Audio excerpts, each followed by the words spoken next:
السلام علیکم ورحمۃ اللہ وبرکاتہ۔ الحمد للہ رب العالمین، والصلاة والسلام على سید الانبیاء والمرسلین وعلى آلہ واصحابہ اجمعین، اما بعد فاعوذ باللہ من الشیطان الرجیم، بسم اللہ الرحمن الرحیم۔ تبت یدا ابی لہب وتب، ما اغنی عنہ مالہ وما کسب، سیصلی نارا ذات لہب وامرأته حمالة الحطب، في جيدها حبل من مسد، صدق اللہ العظیم۔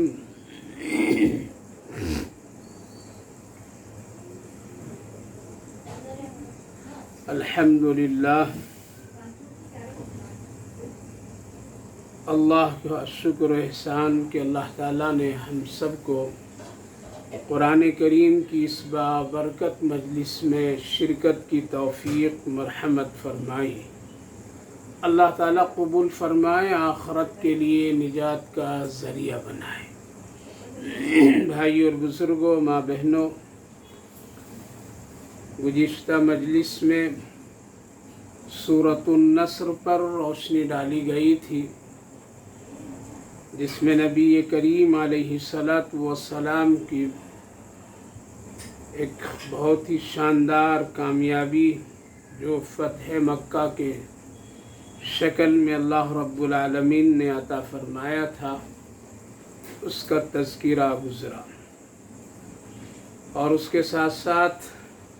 اسلام میں لوگوں کے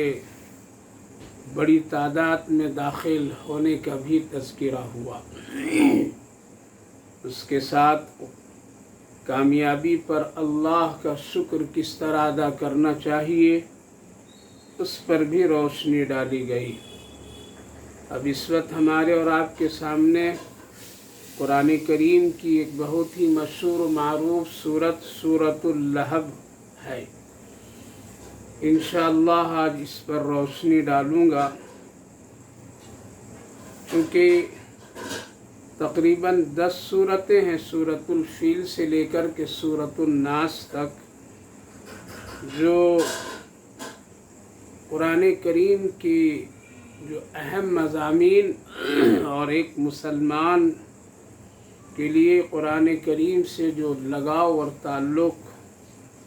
اور اہم عبادت نمازیں اور دوسری تلاوتوں کے لیے ان 10 سورتوں پر بہت ہی انحصار ہے۔ اسی لیے بعض علماء کرام فرماتے ہیں کہ ان 10 سورتوں کو ہر ایک مسلمان کو یاد رکھنا چاہیے، چونکہ یہ 10 سورتیں ایسی ہیں جس میں پورے قرآن کریم اور دین کا خلاصہ ہے، جس میں توحید بھی ہے، جس میں رسول کریم علیہ السلام کی سیرت پاک پر بہت ہی گہرا تعلق ہے، ساتھ ساتھ کامیابی اور ناکامی، دین پر چلنے والوں کے لیے کامیابی، نہ چلنے والوں کے لیے ناکامی، اللہ کے دشمنوں کو ذلت اور رسوائی کا جو سامنا ہوا، اس کے ساتھ ساتھ ایک دوسرے کے ساتھ دشمنی اور عداوت، جادو، سحر، اس طرح کی حالات پر خوب روشنی ڈالی گئی ہے، اور ایک انسان کا جو ایک روحانی تعلقات ان 10 سورتوں سے ہے، اس کی بہت ہی اہمیت ہے۔ ان میں سے سورۃ الاخلاص، قل هو اللہ احد، قل اعوذ برب الفلق اور ناس، اس کے ساتھ ساتھ قل یا ایھا، جس کو ہم اور آپ 4 قل سے یاد کرتے ہیں، تو ان 10 صورتوں کی ترتیب میں یہ صورتیں بھی شامل ہیں۔ تو ہر ایک مسلمان مرد و عورت کو یاد ہونی چاہیے، حفظ ہونی چاہیے، تاکہ نمازوں میں اس کی تلاوت لوگ بڑی آسانی کے ساتھ کرتے ہیں۔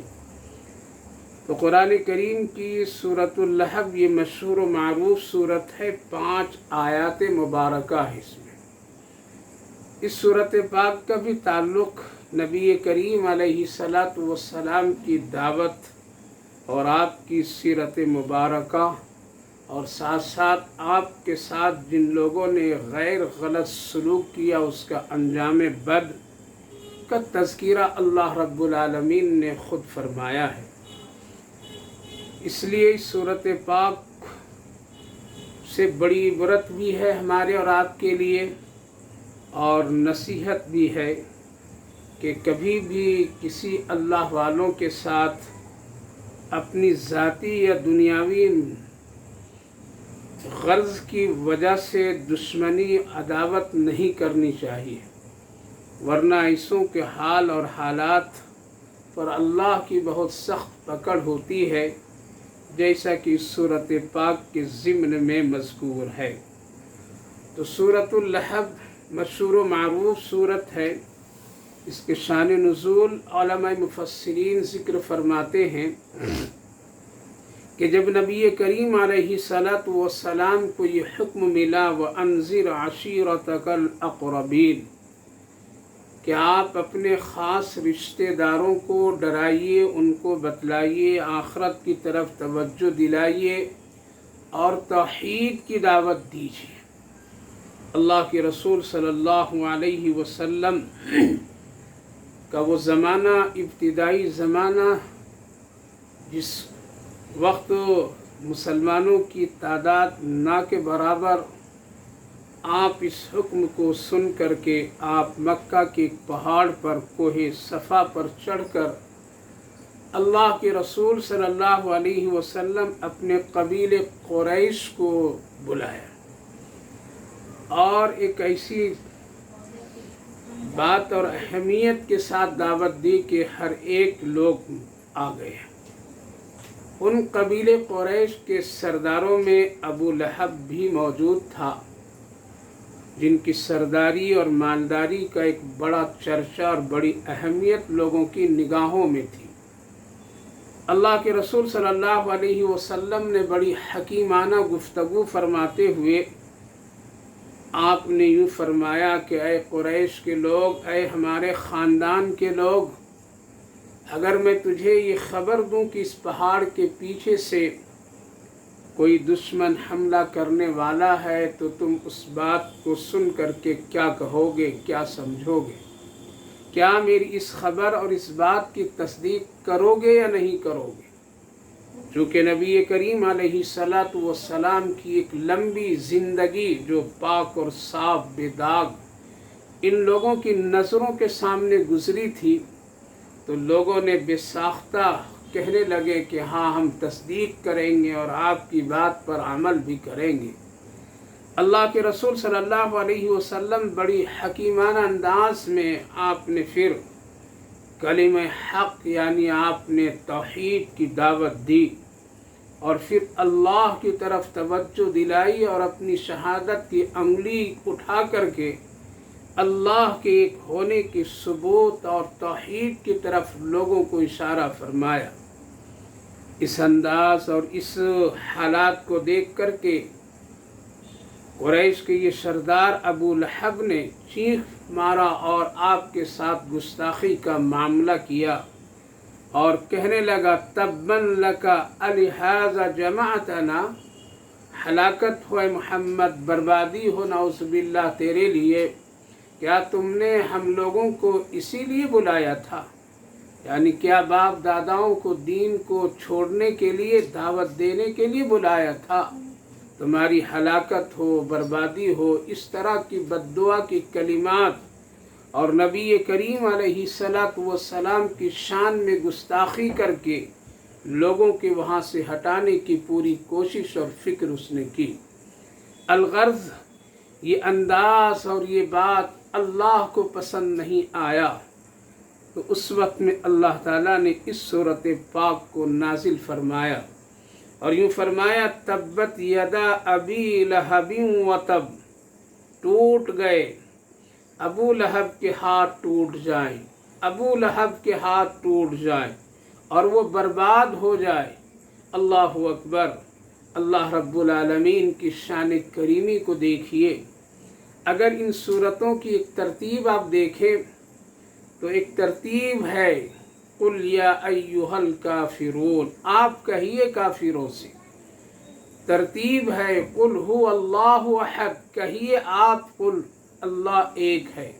قل اعوذ برب الفلق، کہیے اس رب کے بارے میں۔ قل اعوذ برب الناس، کہیے لوگوں کے رب کے بارے میں۔ قل کے ذریعے سے اللہ نے اپنے حبیب کو حکم دیا کہ آپ کہیے، آپ کہیے۔ لیکن جب باری آئی ابو لہب کے سلسلے میں، ابو لہب کی بات کے جواب دینے میں، تو اللہ رب العالمین نے اپنے حبیب کی زبان مبارک سے نہیں فرمایا اور کہلوایا کہ قل تبت یدا ابی لہب وتب، کہ اے میرے محبوب آپ بھی اس کے مقابلے میں کہیے۔ قل نہیں فرمایا، بلکہ اللہ اپنی ذمہ داری لے کر کے سیدھے تبت یدا، آگے پیچھے کوئی جملہ نہیں۔ اس سے اندازہ کیجئے اللہ اپنے حبیب کی شان کی گستاخی کو برداشت نہیں کیا۔ علماء مفسرین فرماتے ہیں اس میں ایک اور خاص بنیادی وجہ کہ اللہ نے اپنے حبیب کی زبان مبارک سے نہیں کہنے کا حکم دیا۔ کیوں؟ اس لیے کہ اس ابو جہل کا ایک خاص نبی سے واسطہ تھا، آپ کا ایک خاص رشتہ دار تھا، چچا کہلاتا تھا۔ اس کے کچھ احسانات بھی تھے بچپن میں کہ جب نبی کریم علیہ السلام کی ولادت مبارکہ کی اس نے خبر سنی اور جس باندی نے آ کر کے خبر دی تو اس باندی کو اس نے اپنے اس بھتیجے یعنی محمد صلی اللہ علیہ وسلم کی ولادت اور آپ کے حسن و جمال کے تذکرے سن کر کے اس باندی کو آزاد بھی کیا اور ساتھ ساتھ اس نے بہت سارے کھجوروں کو تقسیم لوگوں میں کر کے خوشی کا اظہار کیا۔ اس کے علاوہ اور بہت ساری ایسی چیزیں تھیں جو رسول اللہ صلی اللہ علیہ وسلم کے ساتھ بہت ہی مشفقانہ انداز بھی تھا۔ یہ ایک احسان کی بات، اگر خدا نخواستہ نبی کریم علیہ السلام کی زبان مبارک سے یہ کلمات ادا ہوئے ہوتے تو دنیا والے یہ کہتے کہ دیکھو دیکھو اپنے محسن کے ساتھ محمد کا ایسا سلوک۔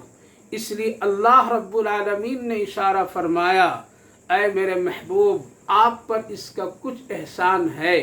آپ مت بولیے ورنہ دنیا کے لوگ بولیں گے اپنے محسن کے ساتھ رسول اللہ صلی اللہ علیہ وسلم نے بد دعا کی کلمات کہہ گئے۔ اس لیے اللہ نے اس ذمہ داری کو اپنے اوپر لے کر کے فرمایا تبت یدا ابی لہب وتب۔ یہاں سے غور کیجئے کہ اللہ اپنے نبی کی شان میں جو اس نے گستاخی کی ذرا بھی دیر نہیں فرمایا، ذرا بھی آپ نے اس کے لیے مؤخر نہیں کیا، بلکہ فوراً حضرت جبریل علیہ السلام کو بھیج کر کے فوراً جواب دیا۔ جواب تو مل گیا میرے بھائیو بزرگوں، لیکن ٹوٹنے کا، ہلاک ہونے کا فوراً نہیں ہوا، بلکہ اس کے لیے ایک لمبا وقت لگا اور ایک لمبی مدت گزری، جس کی بنیاد پر کبھی کبھی ابو لہب جب نبی کریم علیہ السلام کی گستاخی کرتا اور آپ کی دعوت اور آپ کے کلمہ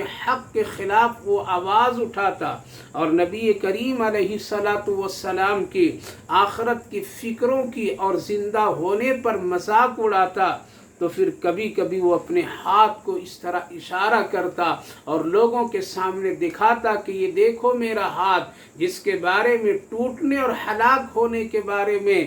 محمد کا رب نے کہا ابھی تک میرے ہاتھ صحیح سالم ہیں، میرے ہاتھ میں کچھ بھی نہیں ہوا، میرے ہاتھ تو بالکل جس طرح پہلے اسی طرح ابھی بھی ہے۔ اس طرح سے وہ اپنے ہاتھوں کو خوب دکھایا کرتا تھا۔ اسی لیے اللہ رب العالمین نے اس کے جسم کے ایک حصے کو یہاں پر میں ذکر فرمایا، ہاتھ، کیونکہ ہاتھ ایک ایسا معاملہ ہے، ہاتھ جسم کے ایک ایسا اعضا ہے کہ اس کے طرف سے انسانوں کی اچھائیاں اور خوبیوں کا تذکرہ کیا جاتا ہے۔ اگر کسی آدمی میں کوئی خوبی ہوتی ہے، وہ طاقتور ہوتا ہے، اس کے رابطے اگر لوگوں سے مضبوط ہوتے ہیں، اس کے پاس تجارتی فن، مال و دولت کے بہت سارے حالات اچھے ہوتے ہیں، تو لوگ یہی کہتے ہیں اس شخص کا ہاتھ بڑا لمبا ہے، یعنی یہ طاقت والا ہے، اس کے رابطے لوگوں سے بڑے مضبوط ہے، اس کے پاس مال و دولت کی انبار ہے۔ ہاتھ کا لمبا ہونا، ہاتھ کا مضبوط ہونا، اس طرف اشارہ ہوتا ہے کہ پورا وجود اس انسان کا بہت ہی اچھا ہے اور بہت ہی مضبوط ہے۔ لہذا ہاتھ کے صرف اس طرف اشارہ کرنے کا بھی ایک مقصد اور اس میں مصلحت یہ کہ اللہ رب العالمین نے اس کے ہاتھ کی طرف ہلاکت کی بد دعا اور اشارہ کر کے اس طرف اشارہ کیا کہ جب نبی کریم علیہ السلام نے اپنی شہادت کی انگلی کے ذریعے سے توحید کی طرف اشارہ فرمایا تھا، تو اسی ابو لہب نے نبی کریم علیہ السلام کی طرف بھی اپنے ہاتھ اور انگلیوں کو اشارہ کر کے گستاخی کیا تھا۔ اللہ نے اسی لیے ہاتھ کا یہاں تذکرہ کیا، تبت یدا ابی لہب وتب، ٹوٹ جائے ابو لہب کے ہاتھ، وہ برباد ہو جائے۔ غور کیجئے، اس زمانے اس کی ہلاکت اور اس کی بربادی کے لیے فوراً انجام تک اس کو نہیں پہنچایا گیا، بلکہ ایک لمبی مدت گزر گئی، لمبا وقت گزرا، تب کہیں جا کر کے اس کو اللہ نے پکڑا۔ یہاں سے اس بات کی طرف اشارہ ہے کہ مجرم کو فوراً اللہ سزا نہیں دیتا ہے، گنہگار کو اللہ ڈھیل دیتا ہے، مجرم کو تھوڑا مہلت دے دیتا ہے، تاکہ ذرا کبھی اگر دل و دماغ میں کبھی یہ بات آ جائے تو اس کے لیے ہدایت اللہ طے فرما دے، کبھی وہ غور و فکر کر لے تو اللہ پھر اس کی غور و فکر اور توجہ پر اس کو ہدایت نصیب فرما دے۔ لہذا اسی لیے اللہ نے ایک لمبی مدت اور مہلت اس شخص کو دی کہ فوراً اس کی اس گستاخی پر گرفت نہیں فرمایا۔ اسی لیے ابو لہب کو لیے اللہ نے ڈھیل کا موقع دیا، اور ان ڈھیل کو اس نے اپنے لیے خیر نہیں بنایا، آخرت نہیں بنایا، بلکہ اس کو اپنے لیے شر ہی شر بنایا، اور اس ڈھیل سے اس نے غلط فائدہ اٹھاتے ہوئے نبی کریم علیہ السلام کے ساتھ مزید دشمنی میں اضافہ کرتا جاتا تھا۔ کبھی کبھی رسول اللہ صلی اللہ علیہ وسلم کو وہ دکھاتا تھا اور اپنے شاندار گھوڑوں کو دکھاتا تھا اور کہتا تھا محمد ایک وقت کبھی آئے گا کہ ہم اس گھوڑے پر بیٹھ کر کے تجھے قتل نعوذ باللہ کریں گے۔ اس طرح بہت سارے ایسے حالات اور واقعات اس شخص کے بارے میں مذکور ہے کتابوں میں کہ بڑی دشمنی کرتا تھا۔ اللہ رب العالمین نے اس کو بڑی سہولتیں بھی دی تھی، مال بھی دیا تھا، جاہ و جلالت بھی دیا تھا، حسن بھی دیا تھا۔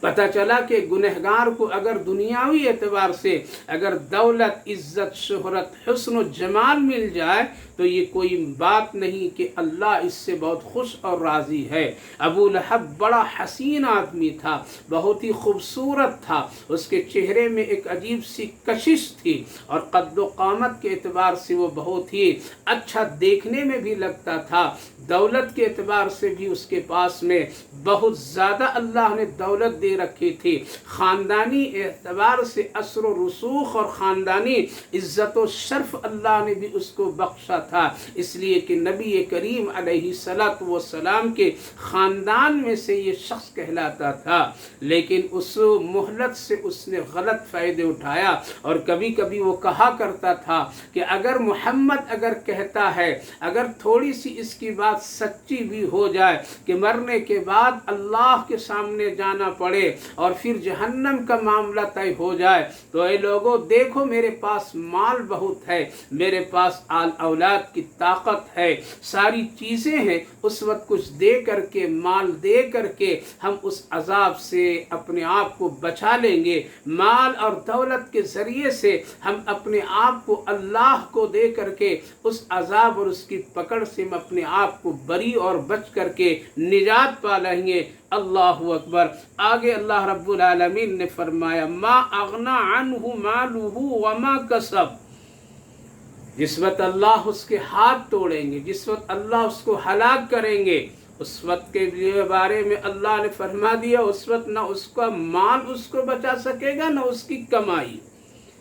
مال بھی نہیں اس کے کام آئیں گے اور نہ اس کی کمائی کام آئے گی۔ مال ایک الگ نعمت ہے اور کمائی سے مطلب علماء مفسرین فرماتے ماں کا سب سے اولاد ان کی جو بڑی طاقت قوت تعداد کے اعتبار سے صاحب ثروت کے لوگ تھے، وہ کبھی کبھی اپنی اولاد پر فخر اور غرور کیا کرتا تھا، اور انسان دو ہی چیزوں پر زیادہ فخر اور غرور کرتا ہے، اگر کسی کی اولاد اچھی ہو اور دنیاوی اعتبار سے وہ بہت ہی مضبوط ہو اور ساری اس کے اندر میں دنیاوی خوبیاں ہو اور مال کا اس کے پاس میں ریل پیل ہو، تو پھر ایک آدمی بہت ہی غرور اور تکبر کرتا ہے۔ لہذا اللہ نے فرمایا جب ہماری پکڑ ہوگی، جب ہم اس کو پکڑیں گے اور جب اس کے ہاتھ ٹوٹیں گے، جب یہ ہلاک و برباد ہوگا تو پھر اس کا نہ مال اس کو کام آئے گا، نہ اس کی اولاد اس کو کام آئے گی، بلکہ اس وقت میں بالکل ایسا ہوگا کہ کوئی بھی اس کے ساتھ نہیں ہوگا۔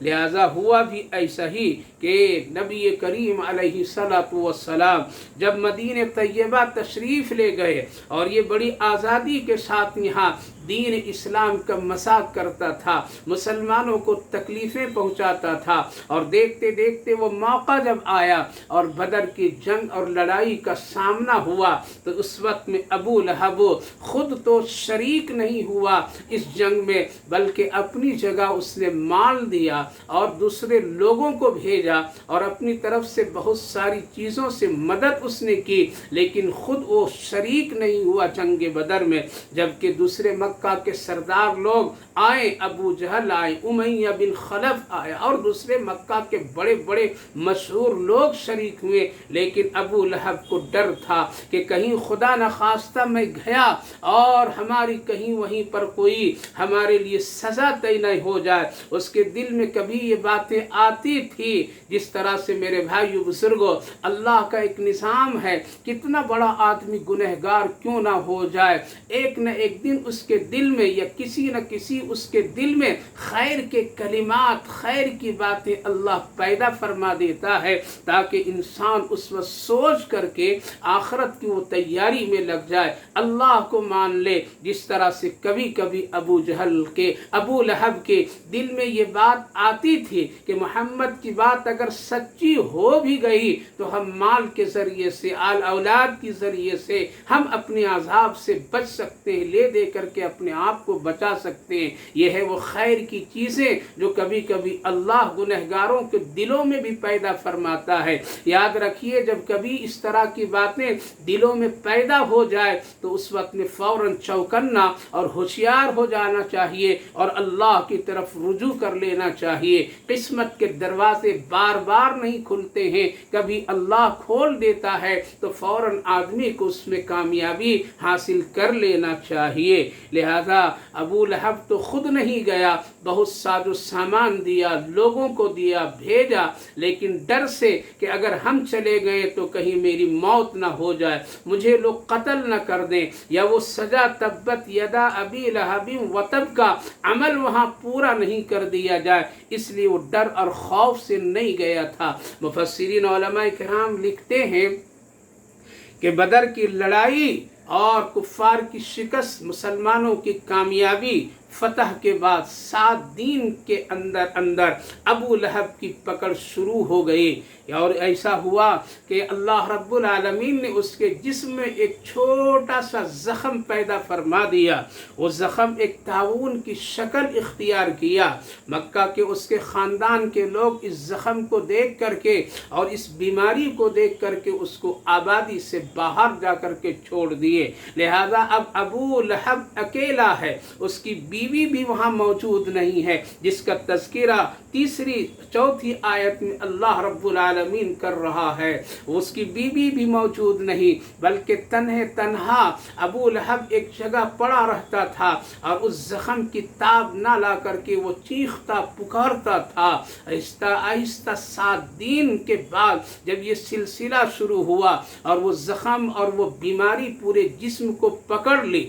یہاں تک کہ اس کے جسم سے گوشت کٹتا جاتا تھا، سڑنے لگا، گلنے لگا، بدبو آنے لگی، یہاں تک کہ اسی حالت میں وہ مر گیا۔ نہ اس کے پاس اس کا کوئی مال ہے، نہ اس کی اولاد ہے، نہ اس کو بچانے والا کوئی نہیں ہے۔ اللہ نے فرمایا ما اغنا عنہ مالہ وما کسب، جب ہم پکڑیں گے تو اس کا مال بھی کام نہیں آئے گا، اس کے اولاد جو اپنے ہاتھوں سے اس نے کمایا بنایا وہ کچھ بھی کام نہیں آئیں گے۔ ہوا بھی ایسا ہی کہ اللہ رب العالمین نے اس کی جب پکڑ کی ہے تو اسی طرح سے کہ ایک ادنا اور چھوٹی سی چیز سے اس کے پورے جسم کو اللہ نے سڑا دیا، اور اسی طرح اس کی موت ہو گئی۔ بیوی بھی موجود نہیں، بچے بھی موجود نہیں، دوست احباب بھی نہیں، خاندان رشتہ دار بھی نہیں، مال و اسباب بھی نہیں، کوئی نہیں۔ اسی طرح اس کی لاش پڑی کی پڑی رہ گئی، یہاں تک کہ اس میں جب بدبو آنے لگی تو پھر کچھ غریبوں کو پیسہ دے کر کے، مزدوروں کو دے کر کے ایک گڑھے میں لوگوں نے ڈلوا دیا اور اس پر مٹی ڈال کر کے اس کو دفن کر دیا گیا۔ میرے بھائیو بزرگوں، ایک بات یہاں یاد رکھیے، اس دنیا کی زمین پر اللہ کے رسول صلی اللہ علیہ وسلم کی جس نے بھی گستاخی کی، شان مقدس شان اقدس میں جس نے بھی توہین کی، چاہے وہ تحریری طور پر یا تقریری طور پر یا کسی بھی شکل میں، قولاً فعلاً عملاً، چاہے اشارتاً، کسی بھی یا ادنا سے ادنا درجے کا، اگر پیارے آقا صلی اللہ علیہ وسلم کی شان مبارک میں جس نے بھی توہین کی، آخرت میں تو اللہ بعد میں سزا دیتا ہے، بلکہ اسی دنیا میں اس کو اللہ تہس نہس کر کے رکھ دیتا ہے، اس کی پکڑ کر لیتا ہے، تاکہ دنیا کے لوگ دیکھیں میرے محبوب کی شان میں گستاخی کرنے والے کا انجام کیسا ہوا۔ ہاں، اللہ کے دربار میں دیر تو ہے لیکن اندھیر نہیں ہے۔ ابو لہب نے جس طرح گستاخی کی ہے، فوراً اللہ نے نہیں پکڑا، بلکہ ایک لمبی مدت گزرنے کے بعد پکڑا۔ ابھی بھی تاریخ اٹھا کر کے دیکھیں، دنیا کے حالات پر ایک سرسری نظر ڈالیے، جتنے بھی اس قسم کے لوگ، بدنصیب لوگ آئے نکل کر کے میدان میں، اور ہمارے آقا صلی اللہ علیہ وسلم کی توہین جن لوگوں نے کی اور کر کے وہ لوگ اپنے آپ کو کامیاب سمجھے، اور ایسے بدنصیبوں کی جن لوگوں نے مدد کی ہے اور جن کو شہرت دلائی اور جن کے خاطر اربوں کروڑوں روپیے خرچ کیے، لیکن انجام ایک وقت ایسا برا بنایا اللہ تعالیٰ نے، نہ جب اس وقت میں جب اس کی پکڑ ہوئی تو نہ کوئی حکومت ساتھ آئی، نہ کوئی فوج کی طاقت ساتھ آئی، نہ کبھی اور کسی نے اس کی مدد اور پکار پر کوئی حاضری دی، بلکہ اللہ نے بڑی ذلت و رسوائی کے ساتھ اس دنیا میں اس کو عذاب کے ساتھ مبتلا کیا۔ کوئی سڑ گیا، کوئی گل گیا، کوئی کٹ گیا، کوئی جل گیا، کوئی ڈوب گیا، کوئی ہلاک ہو گیا، نیست و نابود ہو گئے۔ ایسے تمام گستاخ رسول ابھی حال ہی میں آپ دیکھیے کہ وہ شخص جس نے پیارے آقا صلی اللہ علیہ وسلم کی شان مبارک کارٹون بنا کر کے اس نے دنیا کے سامنے بڑی واہواہی حاصل کی تھی، باطل طاقتوں کو اس نے خوش کیا تھا، اور اس کی پشت پناہی کے لیے بڑی بڑی طاقتور لوگ، بڑی طاقت والی حکومتیں اور طاقتور لوگ کھڑے ہوئے تھے، اور اسلام کو توہین اور اسلام والوں کے دل کو دکھایا تھا۔ لوگوں کے ساتھ میں بہت سارے حالات آئے، لیکن اللہ رب العالمین نے فوراً اس شخص کو نہیں پکڑا، لیکن جب پکڑا تو کیا حال بنا دیا